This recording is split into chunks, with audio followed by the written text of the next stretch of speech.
Class 10th का जो first chapter है कौन सा वास्तविक संख्या पढ़ेंगे। वैसे क्लास 9th में वास्तविक संख्या के बारे में परिचय हम लोग कर चुके हैं ना। वास्तविक संख्या जिसमें जो है सारी संख्या के बारे में पढ़ चुके हैं, लेकिन जो है एक बार फिर से हम लोग क्या करते हैं रिपीट कर लेते हैं।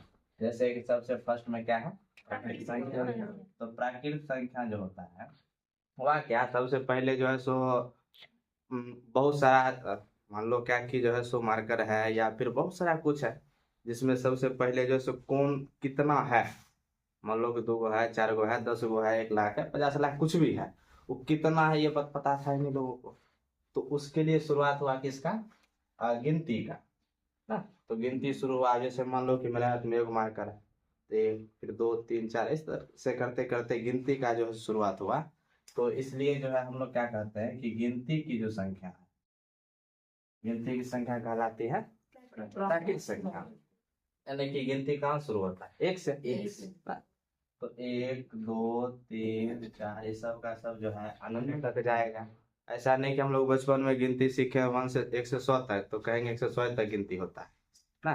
गिनती जो है 1 से शुरू होकर के अनंत तक जाता है।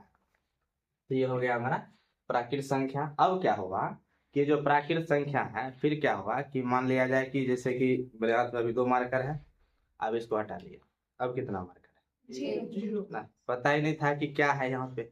इसके लिए भी तो कुछ चाहिए होगा ना कि मेरे हाथ में कितना मार्कर है, अब है ही नहीं, लेकिन इसको भी तो कुछ ना कुछ बोलना पड़ेगा।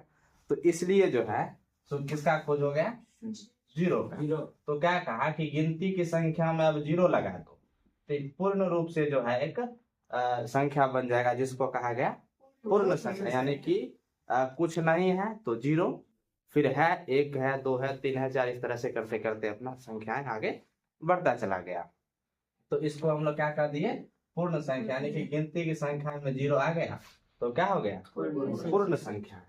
अब क्या हुआ कि ये तो सही है कि जो है सो मान लो मेरे हाथ में 2 मार्कर है, 1 है 2 है 2 4 मार्कर, मान लो 2 मार्कर और आ गया तो 3 हो जाएगा 4 हो जाएगा, यानी कि 4 मार्कर हो गया। लेकिन 4 गो मार्कर है मेरे पास और 2 गो कोई लेके चल गया, तो अब क्या गो मार्कर बचा ये जानने के लिए जो है किसका खोज हो गया माइनस के चिन्ह का, ताकि जो है सो कितना कम हुआ ये भी तो जानकारी में चाहिए। तब क्या हुआ 0 से तो था ही 0 1 2 3 4 वगैरह आगे तो था ही। अब जो है खोज क्या हो गया -1 का। फिर बोला क्या कि कोई ऐसा चिन्ह होना चाहिए ना जो घट रहा हो उसके बारे में बताए ना। तो घट रहा था कि -1 2 -3 -4 इस तरह से जो है ऋणात्मक संख्या का खोज हुआ, तो उसको सम्मिलित रूप से कहा गया पूर्णांक संख्या। यानी कि 0 उसके बाद धनात्मक वाली सभी संख्याएं और फिर ऋणात्मक वाली सभी संख्याएं। ये माइनस में भी अनंत तक जाएगा, ये प्लस में अनंत तक जाएगा। तो हम 0 में प्लस और माइनस क्यों नहीं लगाए, क्योंकि 0 को जो है वो ना ही धनात्मक माना गया है और ना ही ऋणात्मक माना गया है। क्यों नहीं माना गया है, तो अब किसी संख्या में हम मान लो 6 है मेरे पास, इसमें 0 जोड़ेंगे तो कोई फर्क नहीं पड़ने वाला, 0 घटा देंगे फिर भी कोई फर्क नहीं पड़ने वाला। तो कोई फर्क पड़ता ही नहीं है 0 जोड़े या 0 घटाए। जब फर्क ही नहीं पड़ता है तो सिंपल इसलिए कहा गया क्या चीज कि 0 ना ही धनात्मक संख्या है और ना ही ऋणात्मक संख्या। तो अब हम लोग देखते हैं कि प्राकृतिक संख्या को एक बार फिर से देखते हैं। प्राकृतिक संख्या जो है वो सिर्फ धनात्मक होगा, ऋणात्मक नहीं हो सकता। प्राकृतिक संख्या केवल धनात्मक होगा। पूर्ण संख्या जो होगा वो 0 भी होगा और धनात्मक भी होगा। तो 0 हम बोले क्यों, क्योंकि 0 ना तो धनात्मक संख्या ना ही ऋणात्मक संख्या, इसलिए हम लोग को 0 लेके चलना होगा, 0 अलग से बोलना पड़ेगा। लेकिन जब पूर्णांक संख्या की बात हुई तो पूर्णांक संख्या में क्या क्या आ गया 0 आ गया, ऋणात्मक भी हो गया और धनात्मक भी हो गया। तो ये तीनों होता है पूर्णांक संख्याएं।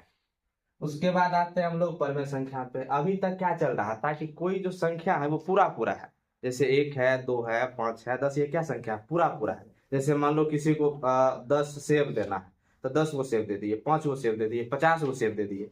लेकिन ये भी तो हो सकता है कि किसी को आधा को सेब दे ना, किसी को 1.5 को सेब दे, ये भी तो हो सकता है।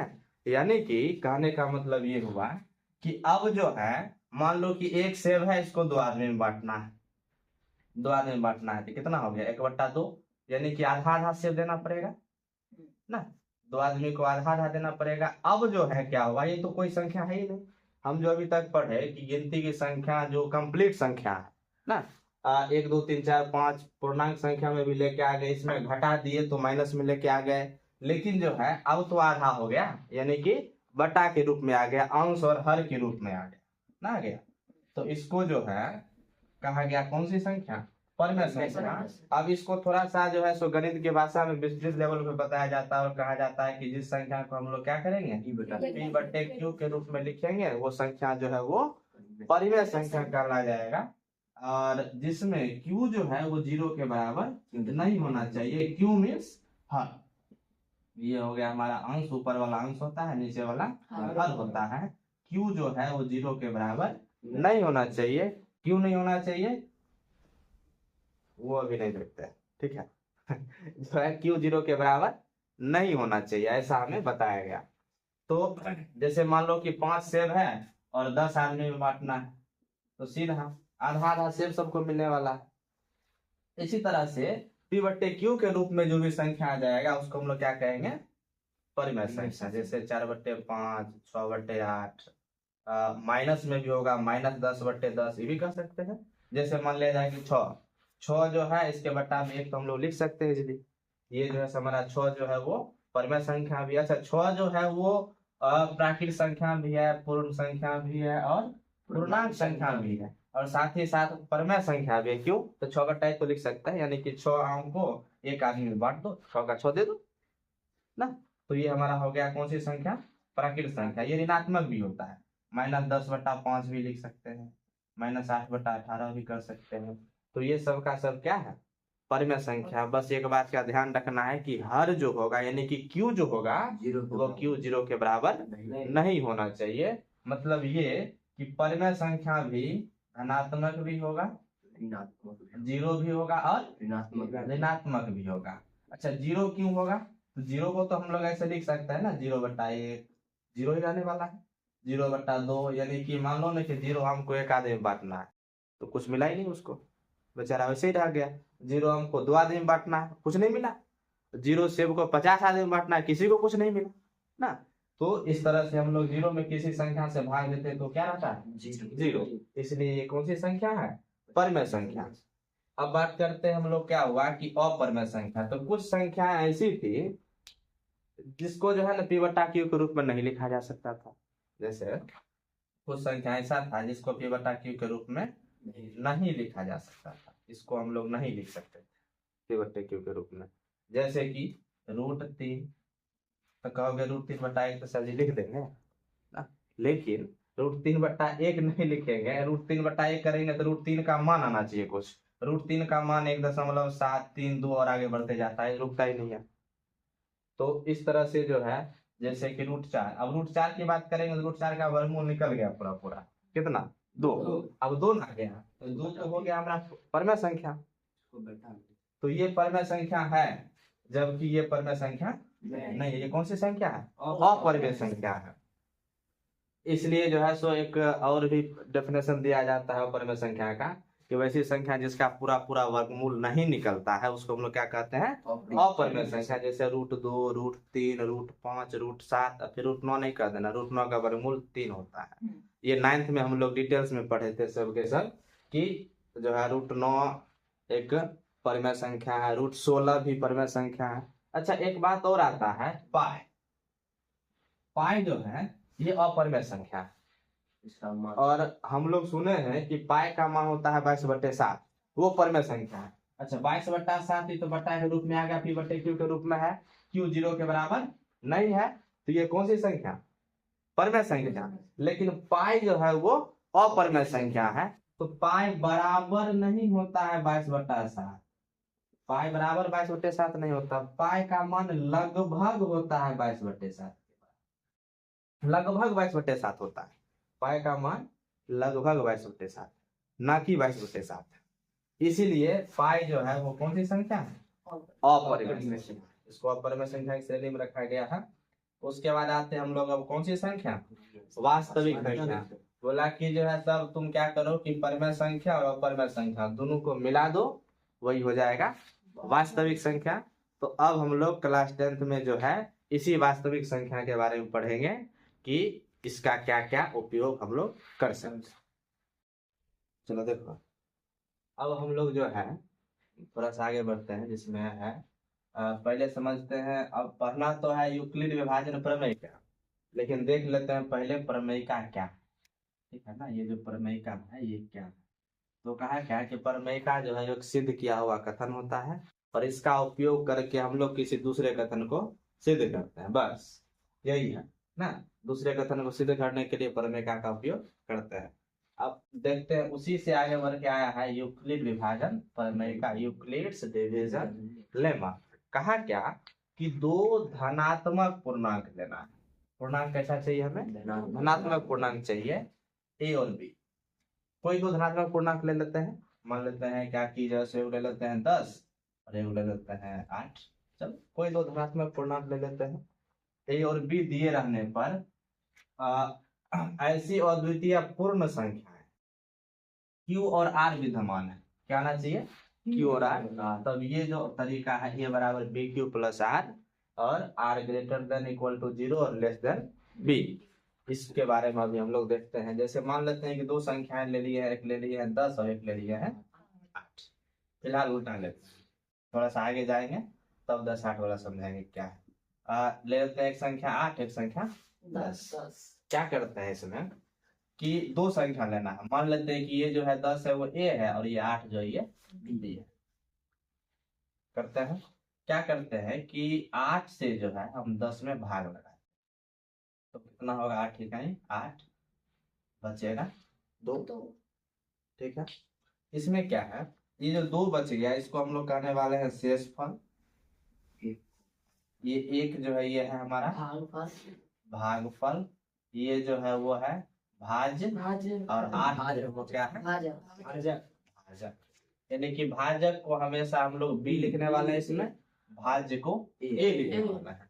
एक फॉर्मूला सब लोग पढ़े हैं बचपन में ही, भाज्य बराबर भाजक शेषफल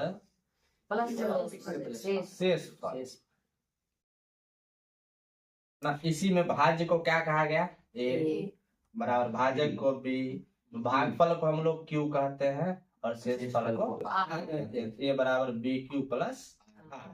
ये तो हो गया, ये समझ में आ गया। लेकिन ये जो कंडीशन है इसको समझना। तो अब देखते हैं, एक ले लिए जो है सो 8 10। चलो एक ले लेते हैं 6 10, तो यहाँ पर भी होने वाला है 6 इकाई 6, शेष बचेगा 4। ये हमारा शेषफल है। उसके बाद एक ले लेते हैं 8 18। चलो 8 दूना 16, शेष बचने वाला है 2। एक उल्टा ले लेते हैं, 6 से हम लोग 5 में भाग दे देते हैं एक बार। कितने बार में लगेगा? एक बार में तो ज्यादा होने वाला है, 0 बार लगाते हैं। 6 को 0 बार लगाएंगे तो कितना आने वाला है? 0। शेषफल क्या बचेगा? 5। शेषफल बचने वाला है 5। अब देखते हैं क्या हो रहा है यहाँ पे। ये जो शेषफल है 2, ये भाजक से छोटा है। शेषफल भाजक से छोटा है। यहाँ पर जो आया शेषफल 4, वो भाजक से छोटा है। यहाँ जो शेषफल आया 2, ये भी भाजक से छोटा है। यहाँ तक कि उल्टा लिए, संख्या भाजक को बड़ा ले लिए, भाज्य छोटा ले लिए, और तब जो भाग लगाए वहां पर भी शेषफल भाजक से छोटा ही आया। मीन्स इसके बदले हम लोग ये लिख सकते हैं कि R जो है वो हमेशा B से छोटा होता है। B मीन्स भाजक, कहने का मतलब शेषफल जो है वो हमेशा छोटा होगा किससे? भाजक से। शेषफल लेस देन भाजक। भाजक हमेशा छोटा, शेषफल हमेशा छोटा होगा भाजक से। अब क्या देखते हैं कि शेषफल जो आया वो क्या हुआ, एक जगह 2 आ गया, 4 है, फिर से 2 है, ये 5 है। एक संख्या ले लेते हैं 6 18, भाग लगाएंगे 6 3 18 कट गया, यानी कि शेषफल क्या आ गया? 0।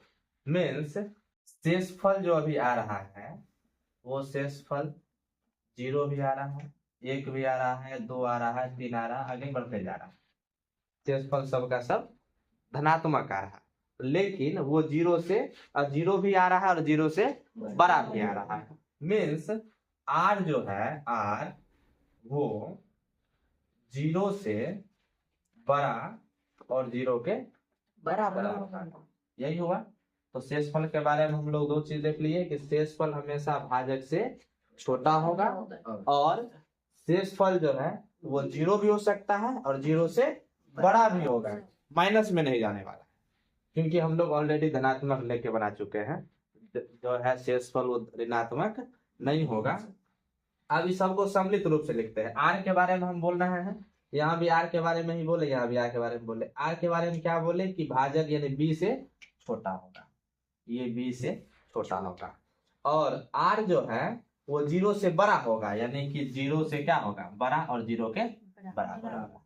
यही बात ना वहां पे लिखा है कि शेषफल हमेशा 0 से बड़ा या 0 के बराबर होगा, लेकिन बी यानी कि भाजक से छोटा होगा, यही है। अच्छा, अब एक बात देखते हैं हम लोग कि शेषफल ऋणात्मक हो सकता है क्या? देखते हैं शेषफल ऋणात्मक हो सकता है या फिर नहीं हो सकता है। चलो यहीं पे देखते हैं।